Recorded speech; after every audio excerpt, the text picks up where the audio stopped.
I've been doing sales for over 20 years. I sold millions of dollars in sales by myself. I've also built and ran multiple sales teams that have done multiple 8 figures. And in this video, I'm going to show you how to get out of a sales slump so you can get back to making money, putting food on the table, and so you don't get fired.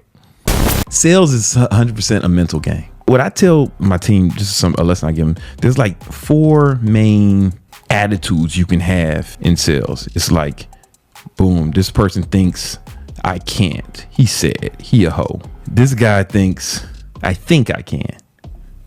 This is kind of where the tide starts to change.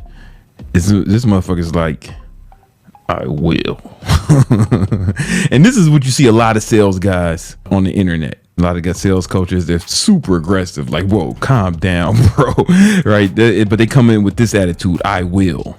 Like, I'm going to get this shit no matter what. And that's better than the other two. And you might need to get to that step first. But the most powerful state you can be in is, I know.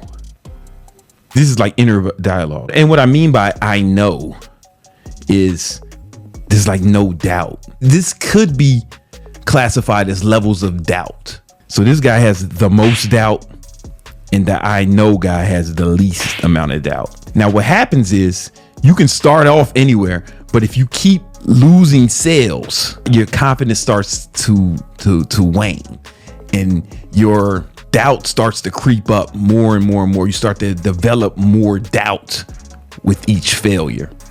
This is why when an athlete, let's say a basketball player, he's missing shots or he's having a bunch of bad games, the coach may call up some plays where he can get like easy buckets, you know, like layups and shit.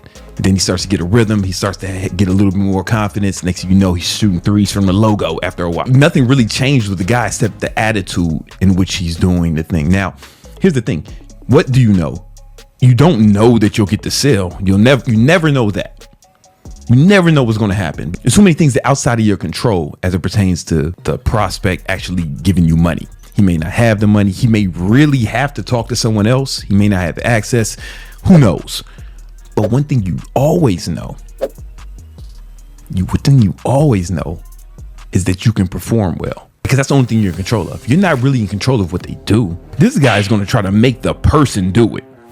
This is where you get a lot of the internet fucking Instagram, TikTok sales trainings where they're going to beat you into submission verbally, pressure you into it, twist your arm, bully you into buying. And that can work. I'm not going to say it doesn't work, but it's not the best way. The best way is to, super calm, confident. You don't know you're going to get the sale. You know that you're going to perform. So what I try to do is I tell my sales team, listen, I don't even want you to think about getting the sale at all. All I want you to think about is your performance. Every sales call, because we record our sales calls, right? I want you to be proud of that call, whether you get the money or not. Because you can't control what happens, but you can always control your attitude. And you can always control your actions. Those are only things you're really in control of in life. And your attitude needs to be, I know I'm going to put on an amazing performance. Even if you don't get the sale, I want you to be proud of the film you put on tape. Bring me footage of your sales calls. Don't tell me if you got the sale or not. Just show me that you're proud of it. Even if you don't get the sale, I want you to be proud of your performance, because that's the only thing you can really know is that you'll perform well. And that obviously this is assuming you have enough training, assuming that you've practiced your script, you've practiced your objection handling, you've practiced your state. And we do that every day in my sales team. We practice every morning. So it's easy for them to come in with this kind of attitude that I know. This guy is probably going to not sell a lot. He's probably going to quit. This guy, if he gets a sale, he's super excited, bro. He's like, oh my God, I got it. You know what I'm saying? This guy's like, yeah, I did it. Yeah, motherfucker, you're right. But this guy's like, yeah, man, cool. So how would you like to pay? Because that's what's supposed to. He's like, oh yeah, I'm supposed to get the sale.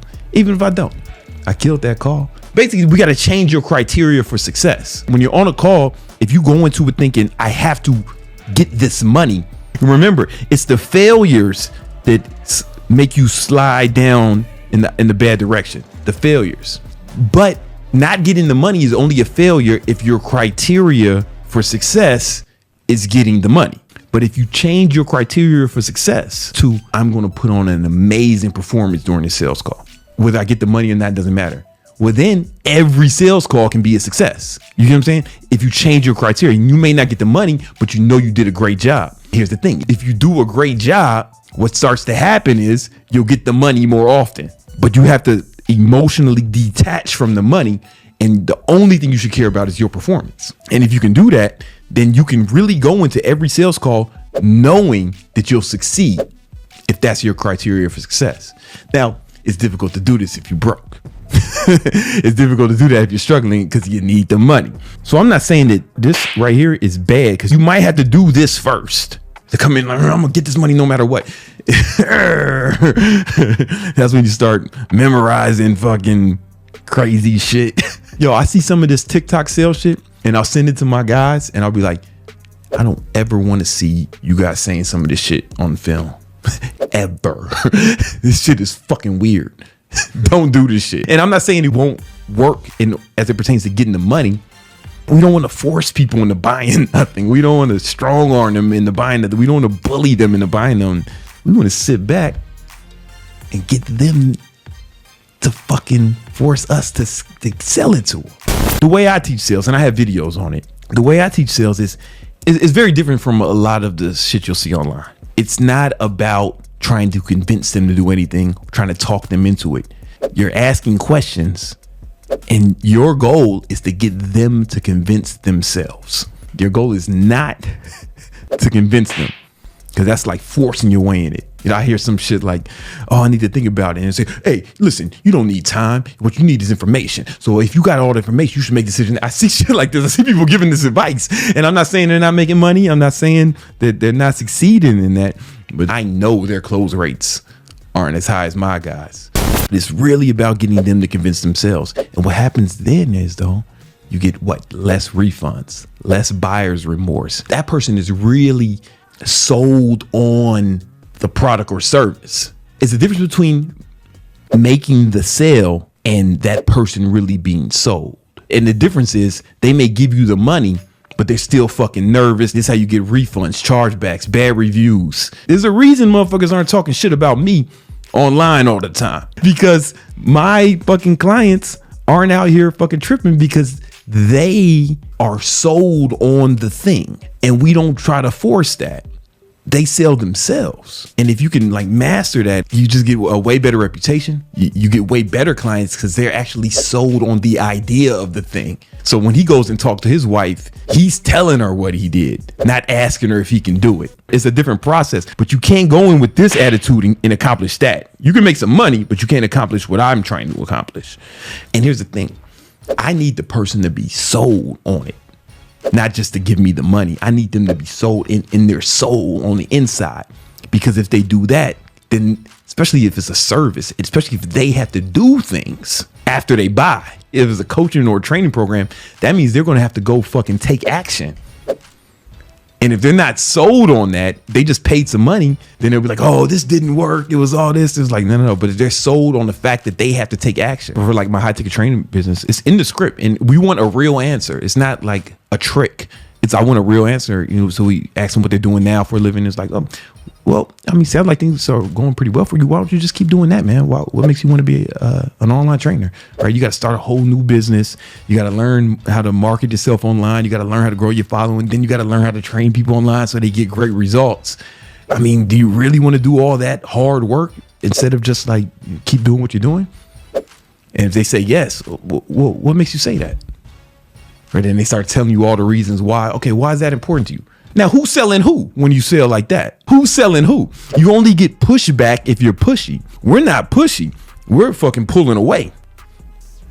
You got to chase us, but then you get more buy-in from the customer. There's a difference between them giving you money and them being sold. And you can only accomplish that if you're really focused on your performance and not getting the money. Because if you're focused on getting the money, you'll fuck around and say anything. You'll start begging them. You'll start coming up with different reasons, or you'll start fucking trying to strong arm them. You don't have to do that, man. There's a better way. There's a better way. Talk about it in that video I did on sales. My sales teams average 50% close rate. We're elite. You know, the people who sell like this, every one of them I know what they do is, and I'm not casting aspersions on them. I don't want to talk shit because a lot of these guys make more money than me. But what they do is they're always firing the bottom 10% of their closers, which means they're always hiring as well, right? Because eventually there'd be no one on the team. After fucking 10 rounds of that, you don't get no salespeople, right? They have to always be hiring and always be firing. I didn't want to run my sales organization like that. I wanted an elite group. We train with this, man. I just want to be proud of the call. Like if they say, man, I didn't get the sale, like, are you proud of your call? Yeah, all right, that's all that matters because you can't control the closer. You know what I'm saying? Well, one more thing.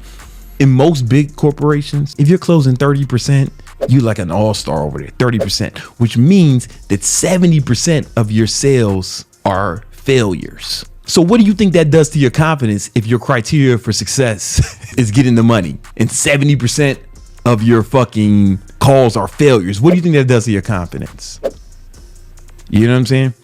Now, if your criteria is being proud of the call, then 100% of your calls can be success. However, if you do that, your close rate would probably be better than fucking 30%. I do have a video that you can check out about sales. I know for a fact that that video will help you get better faster than you ever thought possible.